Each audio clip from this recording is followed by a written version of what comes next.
Good morning friends, this is a 2023 question paper previous year financial management BBA 4th sem. So ಇಲ್ಲಿ ನೋಡ್ತಾ ಇರ್ಬೋದು, direct ಕ್ವಶನ್ಗೆ ಹೋಗ್ತೀನಿ. A private company as EBIT of RS 4,80,000 and its capital structure consists of the following.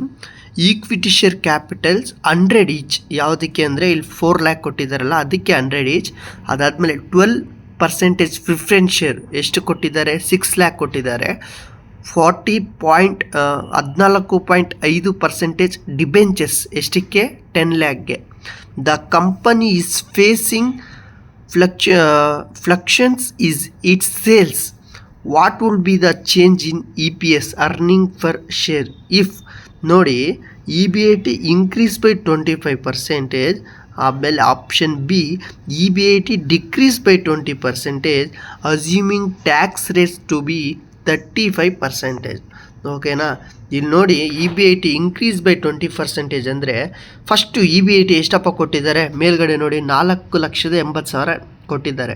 ಅದ್ರ ಜೊತೆಗೆ 4,80,000 into 25% ಮಾಡಿದ್ರೆ ನಮಗೆ 1,20,000 ಬರುತ್ತೆ. ಓಕೆನಾ? 1,20,000ನ ಇಲ್ಲಿ EBIT ಏನು 4,80,000 ಇದೆಯಾ, ಇದ್ರ ಜೊತೆಗೆ ಪ್ಲಸ್ ಮಾಡಿದಾಗ ನಮಗೆ 6 lakh ಬರುತ್ತೆ. ಸೊ ಆಗ 25% ಇನ್ಕ್ರೀಸ್ ಆಗುತ್ತೆ. ಓಕೆನಾ? ಅರ್ಥ ಮಾಡ್ಕೊಳ್ಳಿ, ಚೆನ್ನಾಗಿ ಅರ್ಥ ಮಾಡ್ಕೊಳ್ಳಿ ಈಸಿಯಾಗಿ.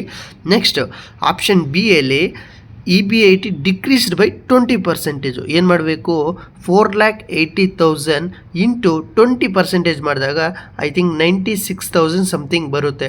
ಆಗ ಏನು ಮಾಡಬೇಕು ಅಂತಂದಾಗ 4,80,000 ಮೈನಸ್ 96,000 ಅಂತ ಮಾಡಿದಾಗ ನಮ್ಗೆ ಆನ್ಸರ್ ಬರುತ್ತೆ. ಆಗ ಡಿಕ್ರೀಸ್ ಆಗೋದು ಸಿಗುತ್ತೆ. ಓಕೆನಾ? ಇದು ಸಿಂಪಲ್ ವೇ ಹೇಳ್ಕೊಡ್ತಾ ಇದ್ದೀನಿ. ಸೊ ಬನ್ನಿ ಈಗ ಡೈರೆಕ್ಟ್ ಕಾಲಮ್ ನೋಡೋಣ. ನೋಡಿ, ಅಲ್ಲಿ ನಮಗೆ ಏನು ಕೊಟ್ಟಿದ್ದಾರೆ ಅಂದರೆ ವೆರಿ ಸಿಂಪಲ್. ಎಷ್ಟು ಕಾಲಮ್ ಕೊಟ್ಟು ನೋಡಿ, ಆಪ್ಷನ್ ಎ ಆಪ್ಷನ್ ಬಿ ಎರಡೇ ಕೊಟ್ಟಿರೋದು. ಇದನ್ನೆಲ್ಲ ಯೂಸ್ ಮಾಡಿಕೊಂಡು ಆಪ್ಷನ್ ಎ ಮತ್ತು ಆಪ್ಷನ್ ಬಿ ಎರಡನ್ನ ಕಂಡುಹಿಡಿಬೇಕು. ಸೊ ಇಲ್ಲಿ ನಾನು ಕರೆಂಟ್ ಸಿಚುವೇಶನ್ ಮಾಡಿದ್ದೀನಿ. ಓಕೆನಾ? ಇಲ್ಲಿ ನೋಡಿ, ಕರೆಂಟ್ ಸಿಚುವೇಶನ್ ನಾನು ಮಾಡಿದ್ದೀನಿ. EBIT ಎಷ್ಟು ಕೊಟ್ಟಿದ್ದಾರೆ, 4,80,000 EBIT ಕ್ವಶನಲ್ಲಿ ಕೊಟ್ಟಿದ್ದರು. ಅದಾದಮೇಲೆ ಬನ್ನಿ, EBIT 4,80,000 ಬರೆದಿದ್ದೀನಿ. ಅದಾದಮೇಲೆ ಇಲ್ಲಿ 12% ಪ್ರಿಫರೆನ್ಸ್ ಶೇರ್, 14.5% ಡಿಬೆಂಚರ್ ಅಂದರೆ ಇಂಟ್ರೆಸ್ಟ್ ಅಂತ ಅರ್ಥ. ಓಕೆನಾ? ಇಲ್ಲಿ ನೀವು ಅಬ್ಸರ್ವ್ ನೋಡ್ತಿರ್ಬೋದು, EBIT 4,80,000 ನಾನು ಮಾಡ್ಕೊಂಡಿದ್ದೀನಿ. ಮೈನಸ್ ಇಂಟ್ರೆಸ್ಟ್ ಕೇಳಿದ್ದಾರೆ. ಇಂಟ್ರೆಸ್ಟ್ ಏನಾದರೆ ಕ್ವಶನಲ್ಲಿ ಇದೆ ಅಂತಂದರೆ ಹೌದು, ಇಲ್ಲಿದೆ ನೋಡಿ, 14.5% ಡಿಬೆಂಚರ್ ಇಂಟು 10 lakh rupees. ಓಕೆನಾ? ಸೊ ಏನು ಮಾಡ್ಕೋಬೇಕಂದ್ರೆ ಇಲ್ಲಿ ನೀವು 10 lakh ಇಂಟು 14.5% ಮಾಡಿದಾಗ ನಮಗೆ 1,45,000 ಬರುತ್ತೆ. 1,45,000 ನಾನು ಬರೆದಿದ್ದೀನಿ. ಸೊ ಈಗ 4,80,000 ಮೈನಸ್ 1,45,000 ಮಾಡಿದಾಗ ನಮಗೆ 3,35,000 ಬರುತ್ತೆ. ಓಕೆನಾ? ಇಲ್ಲಿ ಮೂರೇ ಕಾಲಮ್ ಬರೋದು ನೋಡಿ. ಇಲ್ಲಿ ಕ್ವಶನಲ್ಲಿ ಕೇಳಿರೋದು AB ಅಷ್ಟೇ. AB ನಾನು ಬರ್ಕೊಂಡಿದ್ದೀನಿ. ಕರೆಂಟ್ ಸಿಚುವೇಶನ್ ನಾನು ಮಾಡಿದ್ದೀನಿ. ಓಕೆನಾ? ಕರೆಂಟ್ ಸಿಚುವೇಶನ್ ನೀವು ಮಾಡ್ಕೊಳ್ಳಿ, ಇಲ್ಲಾಂದರೆ AB ಅದನ್ನಾದರೂ ಬರ್ಕೊಳ್ಳಿ. ಓಕೆನಾ? ಈಗ ನಾನು ಎಷ್ಟು, 1,45,000 ಅಂದರೆ 4,80,000 ಜೊತೆ 1,45,000 ಮೈನಸ್ ಮಾಡಿದಾಗ 3,35,000 ಬರುತ್ತೆ. ಆ 3,35,000ಗೆ 35% ಟ್ಯಾಕ್ಸು. ಯಾಕೆ 35% ಟ್ಯಾಕ್ಸ್ ಅಂದರೆ ಇಲ್ಲಿ ಕೊಟ್ಟಿದ್ದಾರೆ, assuming tax rates to be 35%. ಓಕೆನಾ? ಈಗ ನಾವು 3,35,000ಗೆ ಇಂಟು 35% ಟ್ಯಾಕ್ಸ್ ಮಾಡಿದಾಗ 1,70,250 rupees ಬರುತ್ತೆ. ಈಗ ನಾವು 3,35,000 ಮೈನಸ್ 1,70,250 ಮಾಡಿದಾಗ ನಮಗೆ EAT ಅರ್ನಿಂಗ್ ಆಫ್ಟರ್ ಟ್ಯಾಕ್ಸ್ ಎಷ್ಟು ಬರುತ್ತೆ, 2,70,750 rupees ಬರುತ್ತೆ. ಓಕೆನಾ? ಅದಾದ್ಮೇಲೆ ಪ್ರಿಫರೆನ್ಸ್ ಡಿವಿಡೆಂಟು ಮಾಡಿದ್ದೀನಿ.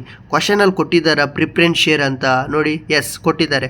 12% ಪ್ರಿಫರೆನ್ಸ್ ಶೇರ್ ಎಷ್ಟಕ್ಕೆ, 6 ಲಕ್ಷಕ್ಕೆ ಅಂತಂದಾಗ ಮಾಡಿ, 6 ಲಕ್ಷ ಇಂಟು 12%. ಸೊ ನಮಗೆ ಬರುವಂಥ answer, one second, yes right no, 4 lakh ಅಲ್ಲ ಸಾರಿ 6 lakh ಇಂಟು 12% ಮಾಡಿದಾಗ ನಮಗೆ 72,000 ಬರುತ್ತೆ ರೈಟ್. ನೋ ಆ 72,000 ನಾನು ಇಲ್ಲಿ ಪ್ರಿಫರೆನ್ಸ್ ಡಿವಿಡೆಂಡಲ್ಲಿ ಹಾಕ್ಕೊಂಡಿದ್ದೀನಿ. ಸೊ 2,70,750 ಮೈನಸ್ 72,000 ಮಾಡಿದಾಗ ನಮಗೆ EAESH earning after earning availability equity share holder ಎಷ್ಟು 1,45,750 ರುಪೀಸ್ ಬರುತ್ತೆ. ಓಕೆನಾ. ಈಗ ನಾನು 1,45,750 ಡಿವೈಡೆಡ್ ಬೈ 4,000 ಹೇಗೆ ಬಂತು ಅಂದರೆ ಬನ್ನಿ, ಯಾಕಂದರೆ ಇಲ್ಲಿ ನೀವು ನೋಡ್ತಾ ಇರ್ಬೋದು ಡೈರೆಕ್ಟಾಗಿ ಈಕ್ವಿಟಿ ಶೇರ್ ಏನು 4,000 ಕೊಟ್ಟಿದ್ದಾರೆ ಅಂತಂದರೆ ನೋಡಿ, equity share capital of RS 100 each ಎಷ್ಟಕ್ಕೆ 4 ಲಕ್ಷಕ್ಕೆ ಅಂತ ಕೊಟ್ಟಿದ್ದಾರೆ. ಇಲ್ಲಿ ಡೈರೆಕ್ಟಾಗಿ ಈಕ್ವಿಟಿ ಅಂತ ಮೆನ್ಷನ್ ಮಾಡಿಲ್ಲ. ಸೊ ಏನು ಅಂದರೆ equity share capital 100 each 4 lac ಅಂತ ಕೊಟ್ಟಿದ್ದಾರೆ. ಸೊ ನಾವೇನು ಮಾಡಬೇಕಂದ್ರೆ 4 ಲ್ಯಾಕ್ ಡಿವೈಡೆಡ್ ಬೈ 100 ಮಾಡಬೇಕು. 4 ಲ್ಯಾಕ್ ಡಿವೈಡೆಡ್ ಬೈ 100 ಮಾಡಿದ್ರೆ ನಮ್ಗೆ 4,000 ಬರುತ್ತೆ. ಇದು ಈಕ್ವಿಟಿ ಶೇರ್. ಓಕೆನಾ. ಈ ಒಂದು ನಂಬರ್ ಆಫ್ ಈಕ್ವಿಟಿ ಶೇರ್ನ ಇದ್ರ ಜೊತೆಗೆ ಡಿವೈಡೆಡ್ ಬೈ ಮಾಡಬೇಕು. ನೋಡಿ ಅದನ್ನ 1,45,750 ಡಿವೈಡೆಡ್ ಬೈ 4,000 ಎಷ್ಟಾಯಿತು? 36.43 ಆನ್ಸರ್ ಬರುತ್ತೆ. ನೀವು ಒಂದ್ಸಲಿ ಮಾಡಿ. ಅದಾದಮೇಲೆ ಡೈರೆಕ್ಟಾಗಿ ನಾನು ಆಪ್ಷನ್ 1ಗೆ ಹೋಗ್ತೀನಿ. ಆಪ್ಷನ್ 1ನಲ್ಲಿ ಏನು ಕೊಟ್ಟವ್ರೆ, EBIT ಇನ್ಕ್ರೀಸಸ್ ಬೈ 25%. EBIT ಒಂದ್ಸಲಿ ನೋಡ್ಕೊಳ್ಳಿ ಎಷ್ಟಿದೆ, 4,80,000 ಇದೆ. ಓಕೆನಾ. ಎಷ್ಟು ಇನ್ಕ್ರೀಸ್ ಆಗಿದೆ 25%. ಓಕೆನಾ. Very simple. ಆಪ್ಷನ್ ಹೇಗೆ ಬಂದೆ, EBIT ಎಷ್ಟಿದೆ 6 ಲ್ಯಾಕ್ಸ್ ಇದೆ. ಓಕೆನಾ. ಆ 6 ಲ್ಯಾಕ್ ಹೇಗೆ ಬಂತು ಅಂದರೆ ಓಲ್ಡ್ EBIT ನೀವು ನೋಡ್ತಾ ಇರ್ಬೋದು ಎಷ್ಟಿದೆ, 4,80,000 ಇದೆ. ಇಲ್ಲಿ EBIT ಆಪ್ಷನ್ ಎಲ್ಲಿ 6 ಲ್ಯಾಕ್ ಹೇಗೆ ಬಂತು ಅಂದರೆ ಅವ್ರು ಕೇಳಿದ್ದಾರೆ 25% ಇನ್ಕ್ರೀಸ್ ಅಂತ. ಸೊ ಈಗ 4,80,000 EBIT ಇತ್ತು ಓಲ್ಡು. ಈಗ 25% ಇನ್ಕ್ರೀಸ್ ಆಗಿದೆ ಅಂದರೆ 4,80,000 ಇಂಟು 25% ಮಾಡಿದಾಗ ನಮಗೆ 1,20,000 ಬಂತು. ಓಕೆನಾ. ಆ 1,20,000 ಜೊತೆಗೆ ಈಗೇನು ಹಳೇದು EBIT ಇತ್ತಲ್ಲ 4,80,000 ಅದನ್ನು ಮಾಡಿದಾಗ ನಮಗೆ 6 ಲಕ್ಷ ಬಂತು. ನೋಡಿ 6 ಲಕ್ಷ ಹಾಕಿದ್ದೀನಿ ನಾನು. ಅದಾದಮೇಲೆ ಇಂಟ್ರೆಸ್ಟ್ ಹೆಂಗಂತಂದರೆ ಇಂಟ್ರೆಸ್ಟ್ ಆಲ್ರೆಡಿ ನಾನು ನಿಮ್ಗೆ ಹೇಳಿದ್ದೀನಿ. 14.5% ಡಿಬೆಂಚರ್ 10 ಲ್ಯಾಕ್ ಕೇಳಿದ್ದಾರೆ. 10 ಲ್ಯಾಕ್ ಇಂಟು 14.5% ಇಂಟ್ರೆಸ್ಟ್ ಮಾಡಿದಾಗ ನಮ್ಗೆ ಎಷ್ಟು ಬರುತ್ತೆ ಅಂತಂದರೆ 1,45,000 ಬರ್ದಿದೆ. ಅದು ನಾನು ಆಲ್ರೆಡಿ ಕರೆಂಟ್ ಸಿಚುವೇಷನಲ್ಲಿ ಮಾಡಿದ್ದೀನಿ, ಅದನ್ನೇ ಫಾಲೋ ಮಾಡಿ.